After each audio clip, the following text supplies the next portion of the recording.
Welcome student, we have already done the question number 1 and question number 2 of exercise 8.1. Now we are going to discuss question number 3.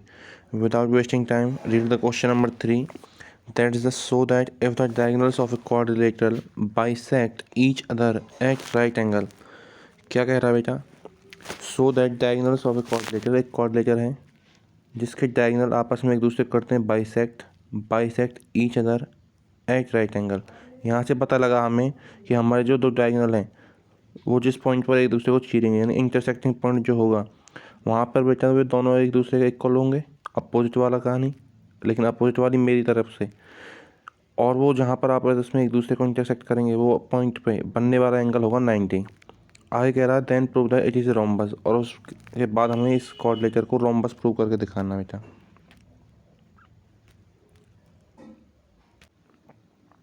तो बेटा हमारे जो आपके सामने figure दे रखी है क्वाड्रिलेटर ABCD, और ABCD एक क्वाड्रिलेटर है, इसके डायगोनल दो दे रखे हैं। कौन कौन से हैं बेटा देख के बताओगे? AC, just a minute, AC और दूसरा है BD। AC और BD जहाँ आपस में एक दूसरे को चीरेंगे वो पॉइंट है O, तो बीच में पॉइंट आ जाएगा O से दोनों इक्वली डिवाइड हो जाएंगे, यानी कि AO will be equals to OC और BO equals to OD। Clear? Figure में देख लो। अब ये AC है, AC इंटरसेक्टिंग पॉइंट O से ऊपर वाला हिस्सा OA, O से नीचे वाला हिस्सा OC आपस में इक्वल होंगे। अंडरस्टैंड? आगे करते हैं। अभी गिवन बता रहा हूँ क्या क्या गिवन है। आगे कह रहा है ईच अदर इंटरसेक्टिंग, ठीक है, जो इंटरसेक्ट कर रहे हैं वो कर रहे हैं राइट एंगल पर 90 डिग्री पर, यानी कि एंगल जो बनेगा इंटरसेक्टिंग पॉइंट पर वो बनेगा बेटा 90 डिग्री। तो आपके सामने सभी चारों एंगल डायगोनल पे बनने वाले वो 90 आपके सामने दिखा दिए हैं। Prove that we have to prove that it is rhombus. Rhombus prove करना। रोम्बस की प्रॉपर्टी होती है कि वो सभी साइड की क्वाड्रिलेटरल की सभी साइड आपस में क्या हो जाएं, इक्वल हो जाएं, तो वो क्या होगा? रोम्बस। हमें केवल क्या प्रूव करना है बिना ज़्यादा दिमाग लगाए? AB BC साइड CD और साइड AD सभी आपस में एक दूसरे के इक्वल है। डन? ठीक है जी, करते हैं। गिवन पता लग गया, क्या प्रूव करना है वो पता लग गया। अब क्या करेंगे? प्रूव देखो यहाँ से, just a minute, one more minute. हमने दो ट्रायंगल लिए AOB और COB। AOB, नीचे वाली फिगर भी सेम है, AOB और COB, ये दोनों ट्रायंगल लिए। इनमें अब आप बताओ मुझे क्या OA इक्वल OC है? चेक करें, OA will be equals to OC, क्योंकि बेटा डायगोनल है और डायगोनल आपस में बाइसेक्ट कर रहे थे, ये हमको गिवन था। दूसरा AOB इक्वल हो जाएगा COB के। जो एंगल AOB है वो एंगल COB के बराबर होगा, यानी कि ये वाला एंगल, ये इसका एंगल 1 इक्वल होगा एंगल 2 के। और ये हमें क्यों इक्वल है? क्योंकि गिवन है 90 डिग्री, तो अपोजिट साइड ये बाय मिस्टेक प्रिंट हो गया है बेटा। इसका रीजन होगा each 90 degree, each 90 degree, each 90 degree. अगला है इसी ट्रायंगल में this side OB will be common to both the triangle. इस वाले ट्रायंगल में भी आ रही है, इस वाले ट्रायंगल में भी आ रही है। एक तो साइड कॉमन मिल गई, दो एंगल आपस में 90 मिल गए, और ये बाइसेक्ट कर रहे थे तो तीनों चीज़ें मिल गई, दो साइड मिल गई, एक एंगल मिल गया। तो कौन सी कॉन्ग्रुएंसी? साइड एंगल साइड से AOB कॉन्ग्रुएंट हो गया COB के। डन? ओके जी, आगे करते हैं। जो हमने दो ट्रायंगल कॉन्ग्रुएंट किए हैं AOB और COB, इनमें देखो क्या AOB की AB साइड और BOC की BC साइड इक्वल होंगे? रीजन होगा CPCT से, अच्छे से जानते हैं। CPCT corresponding part of congruent triangle. आगे सिमिलरली कर देंगे, जब AB BC के इक्वल है फिर सीधा लिख देंगे कि ज़्यादा दिमाग न लगाते हुए, BC other remaining side will be equal to each other. BC equal CD, CD equal AD, AD equal AB। This means AB BC CD AD are equal to each other, hence it is a rhombus. Done? Only इतना ही करना है। Next question number 4 कह रहा है so that the diagonal of square are equal and bisect each other at right angle. कह रहा है आपको कोई स्क्वायर दिया हुआ है और स्क्वायर के हमें प्रूव करके दिखाना है कि डायगोनल इक्वल होते हैं और वो आपस में बाइसेक्ट भी करते हैं, और बाइसेक्ट राइट एंगल पे करते हैं। तीन चीज़ प्रूव करते हैं। कौन कौन सी तीन चीज़ें प्रूव करनी बेटा? डायगोनल इक्वल दिखाने हैं, आपस में बाइसेक्ट करने हैं, और बाइसेक्ट भी 90 डिग्री पे करने हैं। 3 चीज़ें प्रूव करनी है। और गिवन क्या है? गिवन है हमें स्क्वायर, और स्क्वायर होता है तो उसकी सभी साइड इक्वल होती हैं, एक तो ऑल साइड इक्वल होती हैं। ये तो हो गया गिवन में ऑल साइड इक्वल होती हैं। और जो स्क्वायर होता है वो सभी कोऑर्डिनेटर का कॉम्बिनेशन होता है, यानी कि ये रेक्टेंगल भी है तो इसके वर्टेक्स एंगल जो भी होंगे, एंगल ए बी सी और D, A B C D, वो सभी एंगल कैसे होंगे बेटा? 90 होंगे। ये तो हुआ गिवन, और ये हमें फाइंड आउट करनी है 3 चीज़ें। ठीक है, स्टार्ट करें।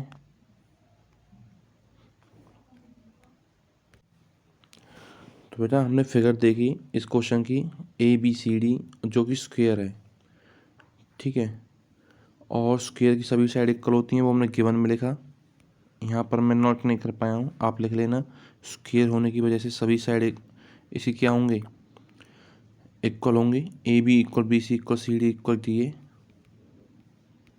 और इसके अलावा लिखना है आपको, सभी एंगल 90 होते हैं। Angle A, angle B, angle C और एंगल डी, ये सभी 90 होंगे। तो ए बी सी और बी ए डी को लिया। ए बी सी और बी ए डी दिखाई दे रहे हैं? ठीक है जी, ए बी सी और बी ए डी, इसको चेंज कर देते हैं कलर में ताकि समझने में आसानी हो। और बी ए डी, ये 2 ट्रायंगल लिए। अब एक तो यहाँ से पता लग रहा है बेटा ए बी कॉमन है। भाई ये साइड दोनों में कॉमन आ रही है, रेड और ब्लू कॉमन आ रही है ना, जहाँ से रेड जा रहा है वहाँ से ब्लू जा रहा है, तो ए बी साइड कॉमन हो गई। दूसरा अगला बेटा वर्टेक्स एंगल 90 होते हैं। वर्टेक्स एंगल भी तो 90 होते हैं, क्योंकि स्क्वायर हमारा क्या है? रेक्टेंगल है। प्रॉपर्टी याद होंगी, मैंने कहा था प्रॉपर्टी याद नहीं है तो क्वेश्चन नहीं होंगे। Third one, B C side will be equal to A D side. B C side equal होगी ए डी साइड के। अब बता देते हैं क्यों होगी। जो बी सी साइड है ये वाली, और ये ए डी साइड कहाँ है? ये वाली। मैं सभी साइड स्क्वायर दिया तो सभी साइड इक्वल है। ये A B C C D A D आपस में इक्वल है, मैंने पहले बताया था। तो आमने सामने वाली साइड इक्वल लिख लो, या कोई भी दो साइड, वो जरूरी नहीं कि पड़ोसी हों, आमने सामने वाली हों या पड़ोसी हों, स्क्वायर में तो सभी साइड इक्वल होती हैं। तो ये बात हमें गिवन है। गिवन मतलब वो स्क्वायर है, और स्क्वायर की सभी साइड इक्वल होती हैं। तो हमें बेटा 2 साइड मिल गई, एक एंगल मिल गया। 2 साइड एक एंगल से कॉन्ग्रुएंसी बनी, साइड एंगल साइड, और साइड एंगल साइड से हमारा ट्रायंगल हो गया कॉन्ग्रुएंट। ऐसे ऐसे। अब ए बी सी और बी ए डी ट्रायंगल को फिगर में दोबारा देखो। ए बी सी और बी ए डी को देखोगे, ए बी सी और बी ए डी को आपको पता लग रहा होगा यहाँ से ए सी साइड और बी डी साइड इक्वल हैं, दोनों में लिख सकता हूँ। और क्यों इक्वल हैं? Corresponding part of congruent triangle. A C कहाँ है? अगर आपको फिगर से नहीं देख पा रहे हैं तो मैंने क्या बताया था, ट्रायंगल के नाम से देखो। ट्रायंगल के नाम से ए बी सी में ए सी आ रहा है, और बी ए डी में बी डी आ रहा है।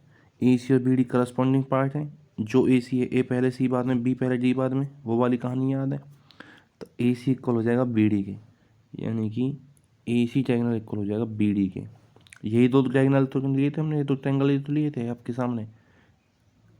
ठीक है जी, तो यहाँ से हमारी डायगोनल इक्वल हो गई। आगे अब क्या प्रूव करना है? डायगोनल बाइसेक्ट भी कर रहे हैं। डायगोनल बाइसेक्ट कर रहे हैं तो उसके लिए 2 छोटे ट्रायंगल लो। भाई जब 2 डायगोनल इक्वल प्रूव करने हो ना, इन बातों को दिमाग में उठा लो। जब 2 डायगोनल इक्वल प्रूव करने हो तो बड़े ट्रायंगल लो। बड़े वाले ट्रायंगल लिए थे हमने, ये वाले। और जब हमें सॉरी, जब हमें डायगोनल एक बाइसेक्ट प्रूव करके दिखाने हो तो बेटा छोटे ट्रायंगल लो। छोटे कैसे? ये वाले, इस तरीके से। ये दोनों ले लो या ये दोनों ले लो, वो आपको गिवन कंडीशन के बेसिस पे लेने होते हैं। तो देखो यहाँ पे कौन से लिए, ए ओ बी और सी ओ डी। ए ओ बी और सी ओ डी, ये वाला ट्रायंगल और ये वाला ट्रायंगल, ए ओ बी और सी ओ डी। इससे जस्ट पहले वाले क्वेश्चन में हमने प्रूव किए थे, दोनों को कॉन्ग्रुएंट प्रूव करके दिखाए थे।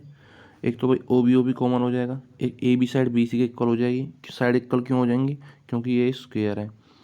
और तीसरी चीज़ हमें एक और प्रूव करके दिखानी है, बता दो कौन सी हो सकती है। ए ओ बी और सी ओ डी। ए ओ बी, ये वाला ट्रायंगल नहीं, मैंने गलत ले लिया। सही लिए थे, सही लिए थे। ए ओ बी और सी ओ डी, ए ओ बी और सी ओ डी, ठीक है जी। भाई ये वाली साइड कलर चेंज कर लेता हूँ बेटा एक बार, ये वाली साइड इस वाली साइड के इक्वल, ठीक है। और दूसरा क्या करेंगे, जितने भी फिगर होती हैं, एक जो आपको सॉल्यूशन दिया है उसे अलग करके दिखा रहा हूँ। जितनी भी आपको फिगर दी होती हैं वो सब पैरेललोग्राम होती हैं। तो यहाँ पे एंगल 1 मानो और यहाँ मानो एंगल 2, यहाँ एंगल 3 मानो और यहाँ एंगल मानो 4, और ये बन रहा है डायगोनल। यानी एंगल 2 और एंगल 3 कैसे बन गए, एंगल 2 इक्वल होगा एंगल 3 के, अल्टरनेट एंगल है। एंगल 1 इक्वल होगा एंगल 4 के, कैसे एंगल है, अल्टरनेट एंगल है ये भी। अब समझ आ रहा है। तो एंगल 2 इक्वल एंगल 3 के इक्वल हो गया, एंगल 1 इक्वल एंगल 4 के हो गया, और साइड इक्वल हो गई दो आमने सामने वाली, ये वाली साइड। तो बेटा यहाँ से पता लग गया ए ओ बी ट्रेंगल कॉन्ग्रुएंट होगा सी ओ डी ट्रेंगल के, ए ओ बी ट्रेंगल कॉन्ग्रुएंट हो जाएगा सी ओ डी ट्रेंगल के। और जब ये दोनों ट्रेंगल कॉन्ग्रुएंट हो गए ये दोनों, तो यहाँ से मैं कह दूंगा A O will be equals to C O. तो बेटा यहाँ से इन दोनों ट्रेंगल में जो हम कॉन्ग्रुएंसी प्रूव करेंगे वो कौन सी कॉन्ग्रुएंसी प्रूव करिए, एंगल साइड एंगल से। और यहाँ से हमें पता लग गया इन दोनों ट्रेंगल को कॉन्ग्रुएंट प्रूव करने पर A O will be equals to O C, A O will be equals to O C. और ये डायगोनल के दो पार्ट हो गए और दोनों पार्ट आपस में इक्वल हो गए। तो हमने कह दिया जो हमें प्रूव करना था कि diagonals will bisect each other, और रीजन होगा by C P C T. आगे बेटा हमने डायगोनल्स इक्वल प्रूव कर दिए, डायगोनल बाइसेक्ट प्रूव कर दिए। अब प्रूव करना है डायगोनल एक दूसरे को इंटरसेक्ट करते हैं 90 पर। तो हमें दो ट्रायंगल लेने पड़ेंगे। तो अभी तक जो हमने दो ट्रायंगल लिए थे वो ए ओ बी और सी ओ डी लिए थे और उससे डायगोनल बाइसेक्ट प्रूव कर दिए थे। अब जो दो ट्रायंगल लेंगे बोलेंगे ए ओ बी और सी ओ बी, ए ओ बी और सी ओ बी। ए ओ बी और सी ओ बी में क्या करेंगे, ए ओ बी और सी ओ बी ये दोनों ट्रायंगल लेने हैं, ए ओ बी और सी ओ बी। इनमें देखो ये साइड ओ बी तो दोनों में कॉमन है, और ए और ओ सी को हमने अभी सी पी सी टी से प्रूव किया है, उसकी हेल्प भी लेनी पड़ेगी। और A B side B side के इक्वल होगी क्योंकि ये क्या है, स्क्वायर है। तो तीन साइड मिल गई इक्वल हमें, और साइड साइड साइड कॉन्ग्रुएंसी से दो ट्रायंगल कॉन्ग्रुएंट प्रूव हो गए। तो बेटे यहाँ से हम कह देंगे कि ये जो एंगल है और ए ओ बी इक्वल हो जाएगा बी ओ सी के, या एंगल 1 और 2 मान लो जैसे क्लास में करते हैं। Angle 1 will be equals to angle 2 by C P C T, और दोनों एक ही लाइन पर लीनियर पेयर हैं। तो एंगल 1 प्लस एंगल 2 क्या हो जाएगा सम 180 के। एंगल 1 या एंगल 2 को आपस में रिप्लेस कर दो, angle 2 plus angle 2 equals to 180। ये हुआ 2 एंगल 2 इक्वल्स टू 180। 2 से कैंसिल होगा, एंगल से कैंसिल मत करना कभी भी। एंगल 2 की वैल्यू 90, एंगल 2 90, तो एंगल 1 विल आल्सो 90। तो ये हमें प्रूव करना था कि ये 90 होते हैं, प्रूव कर दिया। बेटा जो क्वेश्चन नंबर 5 है ना वो जस्ट इसका उल्टा है। देखो जो अभी क्वेश्चन नंबर 4 किया हो उसका उल्टा है just. So that if the diagonals of a quadrilateral are equal, हमें प्रूव करना है अगर, हमें प्रूव करना है अगर, इफ़ यानी अगर diagonals of quadrilateral are equal, कह रहा है कि डायगोनल इक्वल हैं, यानी कि उसने साफ साफ कह दिया फिगर से देख करके ए सी इक्वल होगा बी डी, डायगोनल इक्वल है। आगे कह रहा बाइसेक्ट ईच अदर, और वो डायगोनल आपस में एक दूसरे को बाइसेक्ट करते हैं। A O will be equals to O C and O B will be equals to O D. दो बातें हो गई। तीसरी कह रहा वो राइट एंगल पे 90 डिग्री पे एक दूसरे को इंटरसेक्ट भी करते हैं। तो angle A O B equal हो जाएगा एंगल बी ओ सी के, angle A O B equal हो जाएगा एंगल बी ओ सी के, और एंगल बी ओ सी आपस में इक्वल होगा एंगल सी ओ डी के, और सी ओ डी विल भी इक्वल होगा एंगल ए ओ डी के। ये तीन चीज़ें हमको दी हैं, एंगल 90, डायगोनल बाइसेक्ट और डायगोनल इक्वल।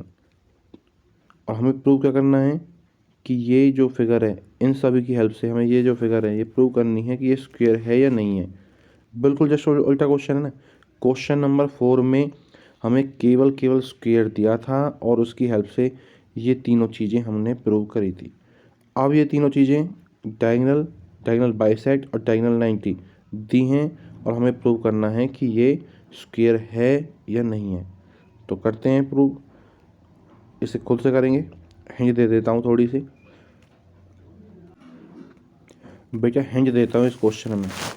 हमारे सामने 3 तरीके से ट्रायंगल ले सकते हैं हम, 3 तरीके से। अब तुम्हें अपने हिसाब से अपने गिवन कंडीशन के अनुसार सोचना होगा कि हम कौन सा ट्रायंगल लें।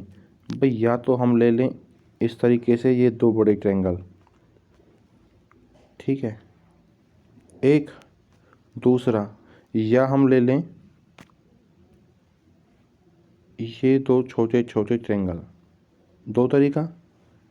थर्ड वन, हम ले लें अभी जो 2 ट्रायंगल लिए थे वो पास पास लिए थे, 2 छोटे ट्रायंगल ही लें लेकिन आमने सामने लें। तो बेटा इस क्वेश्चन का सॉल्यूशन मत देखना, पहले पहले जो मैंने 3 ट्रायंगल बताए 3 तरीके से कैसे ले सकते हैं, उन तीनों में आपस में कोशिश करना कॉन्ग्रुएंट प्रूव करने की।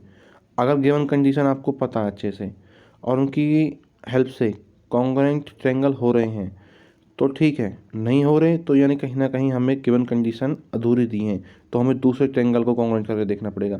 3 तरीके से 3 ट्रायंगल को यहाँ पे कॉन्ग्रुएंट प्रूव करके देखेंगे, उनमें से जो सही होगा वो उससे हमारा सॉल्यूशन निकलेगा। मैं आपको ऐसा क्यों कह रहा हूँ, क्योंकि हमारे किसी क्वेश्चन में रेक्टेंगल आएगा, किसी में स्क्वायर आएगा, किसी में साइड प्रूव करनी है, किसी में एंगल प्रूव करना है, किसी में अपोजिट एंगल प्रूव करना है, किसी में अपोजिट साइड इक्वल प्रूव करनी है।